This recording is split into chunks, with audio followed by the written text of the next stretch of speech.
So have you ever had the experience where you set goals in your life and you're all excited and motivated, and then the motivation fades and the goal just kind of disappears?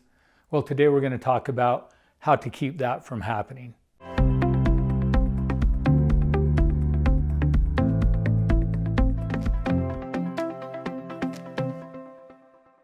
So have you ever set a goal for yourself in your life that you're all excited and motivated to achieve, and then the motivation fades and the goal just kind of disappears?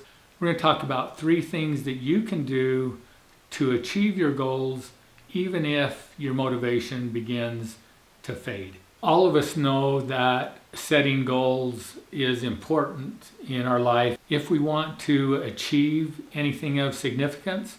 Otherwise, the current of life will just kind of take us where life wants to go. And we have other videos on our YouTube channel that give specific ideas and techniques of how to set goals. We also have one group of videos this year that is following me with the goals that I have set for the year of 2019. One of the things that we talk about on principle-based living is that everything we do for a reason, or we wouldn't do it. And so there's a reason that we set goals. So you can think about in your own life, when and why do you set goals? You know, one of the most common times for people to set goals is at the beginning of a new year, so the New Year's resolution idea. But what are some other times or reasons that you set goals? It's usually because you've gotten to a place in your life where you're fed up with something, you've had enough, you're tired of something the way that it is, and you want it to change. Or you've been exposed to something or had the idea of something new or different that you want in your life, and so you're excited about that and you want to achieve or accomplish that thing. So think about it when you set those goals, and we're going to talk about those last 2. So one, there's something that I want, or there's something that I'm tired of and that I want to get rid of. When we set those goals, we usually set them from a place of comfort, or in the situation of I want to change or get away from something, I'm in a place of discomfort, but I have a belief that by changing something up, it's going to eliminate that uncomfortable feeling. And so I'm excited about creating something new to change something that I no longer like. So in that moment, when I make that decision to set a goal, there is motivation.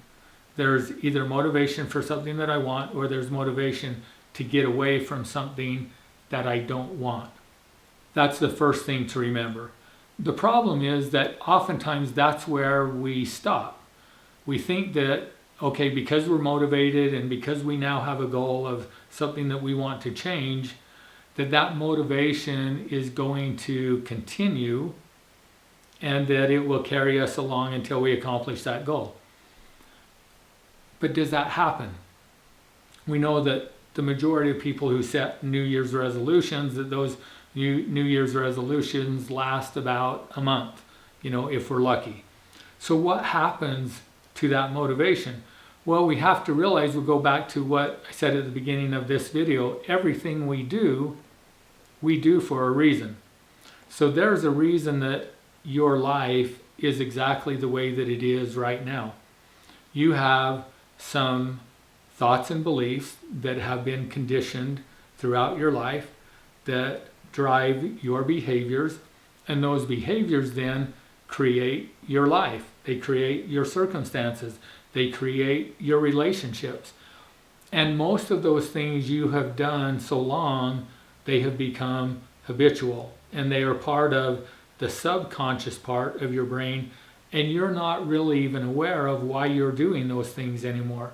So when we make a decision to change a behavior because we want a different outcome, what we're trying to do is change the part of the process that is being driven by 2 other parts of the process. So first we have the event, Then we have our thoughts about the event. Those thoughts create beliefs, and those beliefs drive our behavior. So if I have a behavior that is already learned and is a habit, it's because at some point in my life I had a situation that I liked or that I didn't like. I had thoughts about that. Those thoughts led to a behavior. When I behaved in that way, it gave me the outcome that I wanted. And so then I repeat the behavior. And then I repeat it again, and I repeat it again. And before long, I'm not even aware of what's triggering me, and I'm not aware of the thought process that's happening in my subconscious. But the trigger happens, and then I go right to the behavior, and I don't even know for sure why I'm doing it.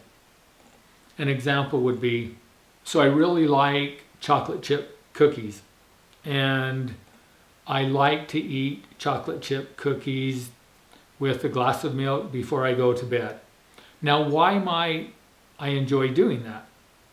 Well, one, they taste good, but there's probably more to it than that, because there's been times in my life where I've made a decision that, okay, I'm going to stop eating those chocolate chip cookies because they're not that good for me anymore. And I may go a period of time and I don't eat them, but then something will happen where I will decide, it's okay. I haven't made my chocolate chip cookies for a while. I'm going to make them. And then I've started down that pattern. And then what I will find myself doing is then I'll make them again not too long after that. And then I'll make them again. And then I'm back in that pattern. So I make a decision when I'm in one state, but I don't change those thoughts or beliefs that created the behavior to begin with. And until I take care of that, then I'm always at risk of slipping back into the old behavior or giving up on the goal that I set to achieve. So after I set the goal, the next thing, the number 2 thing that I need to do is I need to know my why. I really need to look at why is it that I want to make this change and get real clear on what that is. And I want to make sure that my why or my reason for doing it is in alignment with principle. Because if I believe that by achieving the goal that it's going to give me something that it won't or that it can't, then when I do achieve it, I'm still going to be disappointed because the result wasn't what I wanted. So I think that it's really important that we kind of look at this whole life experience and that we understand what's the purpose behind everything that we do. And I often say that the goal behind all of our behavior is happiness, that goal is going to make us happy or help us to feel better. The truth is that happiness is an outcome, and what the real goal is for us is to grow and develop and to become the very best person that we can become. So it's about learning to master ourselves and to discipline ourselves. So it's me that decides whether I'll eat the chocolate chip cookie or not. It's not the cookie that's there in front of me, and because it's there, I'm going to eat it. It's me that decides that I'm going to wake up at 5:30 every morning. It's me that decides I'm going to do whatever it takes to run a 100-mile race. And as I come up against all of those thoughts that will come into my head that will say, that goal that you set really isn't that important. Why do you want to do it? Anyway, I need to know what my why is. That knowledge or understanding of my why will give me the reason to continue to move forward when the motivation is gone. And then the third thing is, so first of all, when I have a desire to make a change and to set a goal, first thing I need to do is I need to get off of autopilot. I need to turn my brain on and become aware and say, something triggered me. There's something in my life that I want to change. Now I want to get clear on why do I want to change. So again, what's the principle that that's connected with? Then I want to get real clear on my why and have that, and it's important to write that why down so that you've got it there. You've got it in front of you as a reminder, because what we can know is that anytime we set a goal to change something in our life, we're going to meet up with resistance. And if we don't have a real strong plan, that resistance is going to overpower our desire to change, and we'll end up giving up or quitting on our goal. So the third thing then that you can do to help you move through and accomplish your goals when the motivation goes away is prepare yourself for the excuses that will come up. And so you can look at, okay, I want to make this change, but here's what it's going to require me to give up. And here are some of the thoughts that I know are going to pop into my head. And so if I know those things and I can prepare for them in advance, and then I know what my response is going to be for those things, it will help me get through that. So then when it happens, it's like, oh yeah, I knew this was coming, and here's what I'm going to do, and I'm already prepared for that. You could even do some role plays, in your head or even with your behaviors of what you're going to do in order to get through the obstacle that has shown itself and wants to keep you from accomplishing that goal. And then here's one more thing to think about and to remember. It's the concept or the idea of the easy hard or the hard easy. So just know that anytime you make a decision to make a change in your behavior, in the beginning, it's going to be real easy to do the easy hard, to come up with excuses, to not follow through and to not do what you said you're going to do. But every time we give in to the easy hard, so we don't follow through with what we said we were going to do, it makes it harder for us to follow through the next time and the next time. The opposite of that is the hard easy. So once I make a commitment, it's going to be hard in the beginning. But if I push through those challenges and I keep that commitment that I made to myself, it will become easier and easier over time. It will become a part of who we are and a part of what we do. And after a period of time, it will be just who you are. That will become your new autopilot.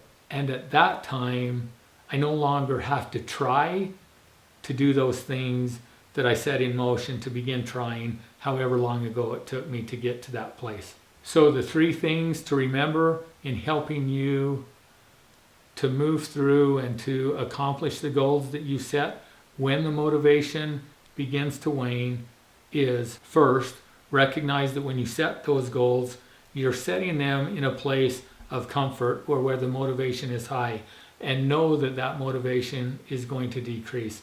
Second, get real clear on why you are wanting to make the change. Make sure that your why is based on principle. And then third, prepare yourself by planning ahead and trying to identify the challenges or obstacles that will come up and prepare yourself in advance for them so that when they do show up, you'll know how to respond. Thanks for watching. I'm excited to hear about you and your experiences in accomplishing the goals that you set in your life. If you have things that you'd like to share with us, make sure and do that in the comments below. And if you want to know more about who we are and what we do, visit our website at principlebasedliving.com. And if you're watching this on LinkedIn, be sure and follow me here.